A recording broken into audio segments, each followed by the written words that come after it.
ក្រែនេះមកអត់សិទ្ធិនេះមានអីមមល្អតាពូឈុំធ្វើឲ្យយូរហើយអត់ទាន់ពុកផុយទេនាងខ្ញុំសុំសាកបានអត់បាន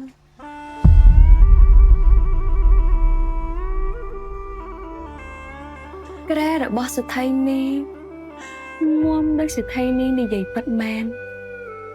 មិនរកើបន្តិចសោះ